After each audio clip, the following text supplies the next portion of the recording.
Last year was really intriguing year.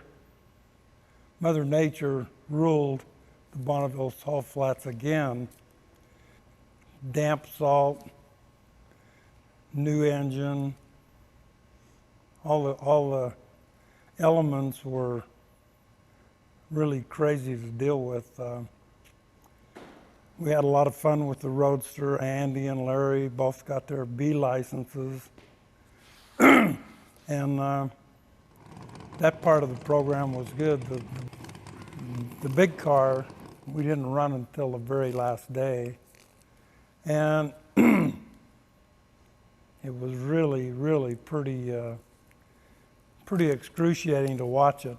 Mike drove it down to the 3 mile, and right at the 3 mile, car snapped real hard to the left, full 90 degrees to the racetrack. Car should have tipped over, but it didn't.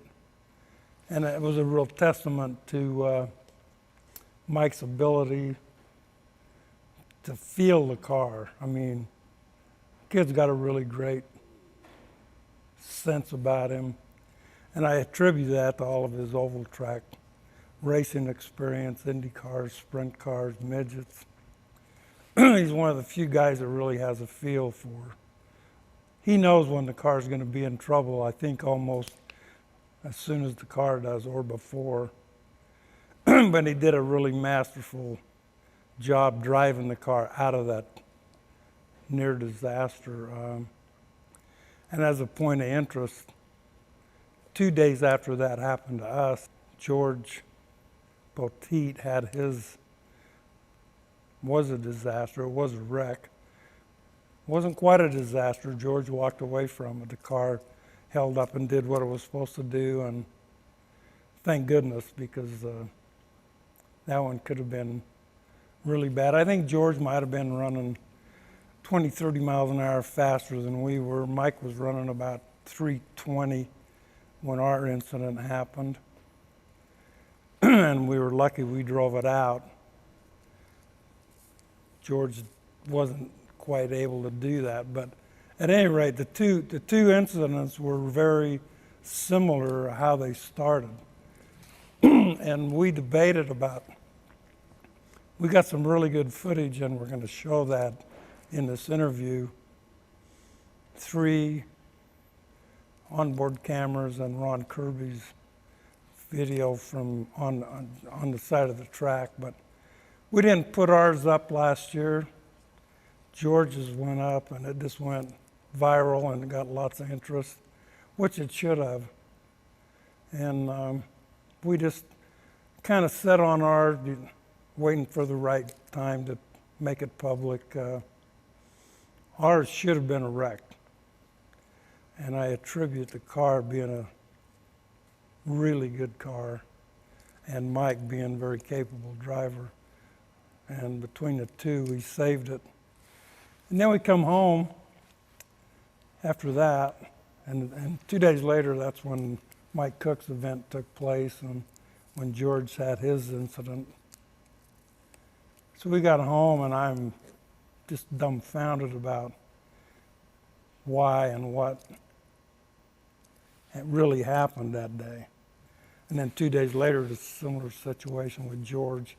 I think the two situations were different, although they were both, I think, can somewhat be attributed to the salt being a little bit on the damp side. Ours, I found out later, between the combination of the new Hemi engine, putting the weight distribution in the car a little different, and then the addition of the new nose piece, the combination of those two had changed the center of gravity in the car drastically. And the reason I know that is not that I'm an expert, but I know the guy who is, and I called Tom Birkeland down and asked him to give me an evaluation of the car and what may or may not have caused that incident. And Tom, what a gentleman and a scholar he is. Come down, he spent 4 hours measuring, weighing. He knows more about my car now than I do, I think. But after 4 hours of calculations and mathematical equations, Tom advised me that I was way too light in the nose on the car. And he gave me 2 or 3 options, ways to fix it. We didn't take necessarily the easiest way, but in my mind, we took the most practical way to solve the problem. And so in that respect, we're looking forward to getting back out on the salt next July at the test and tune again. And I really think now would be a good time for everybody to take a look at them. Anybody that's watching this interview has seen George's incident. So now I want you to take a look at ours, and then we'll talk a little more about what we're trying to do.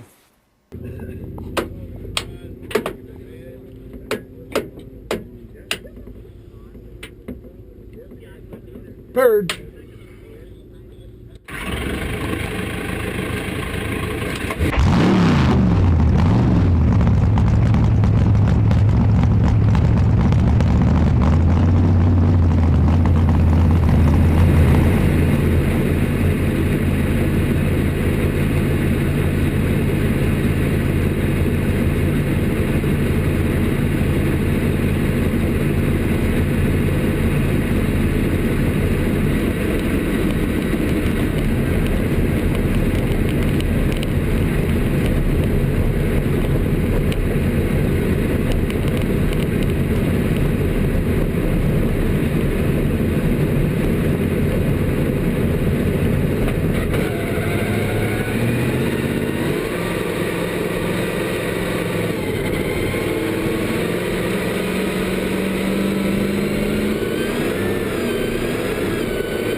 Pretty crossed up down here, Terry, right at the 3 mile. Right about the 3.5 mile, and it's in the center of the course. The car is okay. Brad, can I go over there? Yes, you can, Terry. He's coming back towards the main course now. I can see him. Now you've all had a chance to see what transpired with the car. And when I had an opportunity to look at it for the first time, it scared the Jesus out of me. I mean, seriously. And I've drove a lot of iron in my life, but my hat's off to Mike. I mean, the one that really impressed me, well, they were all great shots, but the one was the in-car camera looking at Mike, and that car was full lock on the steering 3 or 4 times, and would make you think, why did he drive it to the 3 mile? Should have shut it off and got out of there. Well, Mike knew that was going to be our last run, so he was trying to learn as much as he could learn, because the moment don't last very long, and you don't get that many opportunities, and Mike understands all that, and so he was trying to learn, figure out what we had to do, and thank goodness it ended up on a good note, not a bad note. But those films those clips you just looked at started at 320 miles an hour, so it wasn't a walk in the park, man. It was dead serious. And there's not a lot of people could do what Mike did in there, and still have control. And when he got out of the car, he was still pretty calm. So, but anyway, we were lucky. We're we're very thankful that the car's okay. Pardon me, Mike's okay. We're really, really looking forward to hitting the ground running this year at Bonneville. Looking forward to USFRA's Test and Tune in July. Those of you that are car owners and drivers, you got to think about being there. It's a really, really good little meet, 3-mile course. You get one time, you slip. But you can learn a lot, and it's my advice is if you got a car, you ought to be there. And hopefully we're just going to hit the ground running hard. You know, guys like Danny Thompson making us look real bad. He goes out and lays down 400. And nothing to that. Wow. And then we got another contender, Don Ferguson, that's got a brand new car. I took it to El Mirage, 2 nitro Hemis in it. Incredible, incredible piece of iron. And he set a record at El Mirage, first time out with it. Which is ironic because that's what we did with this car in 2001 when it was brand new. First race was El Mirage, and we set a record. So I'm thinking Don Ferguson's going to be a big player next year. My hat's off to that Ferguson family. Not only do they have great race cars, they're just great people. George Poteet, my hat's off to him. He's got a brand new car, and I'm sure everybody's aware of it. They're looking at all the Facebook stuff, but I hope they can accomplish that in 1 year. We started building our new car in 2000.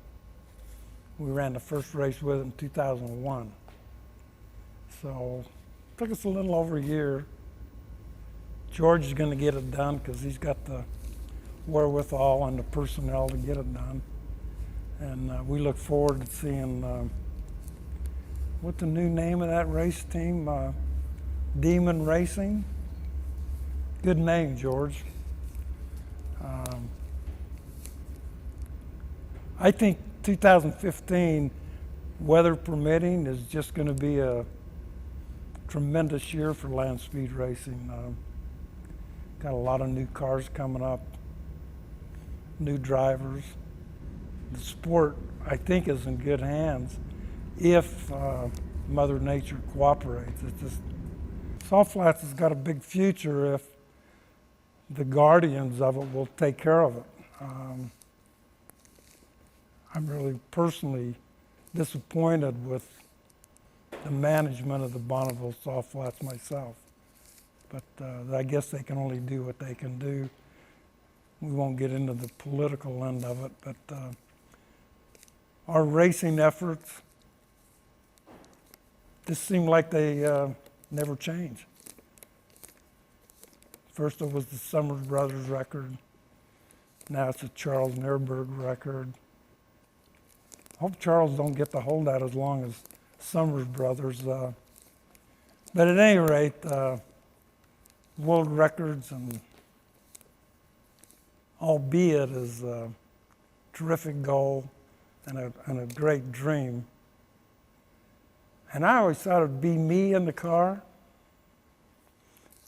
And what I didn't realize is when I put Pam Curtis in it to drive it, what I didn't realize at the time was that started my retirement. Because I was just going to get her in the 2 club and then the 3 club. And then we went from that. After that crash, we built the new body and changed the car. And then we really got serious about the 400-mile-an-hour stuff. And at that point in time, I thought Mike I thought 40 would be a better choice than 70 as a driver, so I went with Mike, and now that program wasn't supposed to last this many years. That was gonna, just kind of happen. Well, unfortunately, we're still chasing it. In the meantime, I'm getting along in years, and I was sitting there looking at the car the other day, and I thought, this is my ride. What the hell am I putting all these other people in the car for? So I'm telling Mike right now, we got to get that record, because the old man's going to take a couple more rides in this car. Maybe not 400, but I fully intend to drive it again, even if I have to put an oxygen bottle in there to do it. It's been a really fun ride, and we're not done yet. Every year I end this thing like saying we're not done yet. One of these days I would like to say, that's the end, folks. We're looking for some big numbers this year. And the car won't run 4 1/4, then I shouldn't be out there. I think it'll comfortably run 450. I think beyond that, I don't know that there's enough salt. I'll be honest with you, I don't think there's enough salt to run a good hard 450 two ways. 4 1/4, maybe. So that's our goal, 425. And we hope you're all there to see it happen.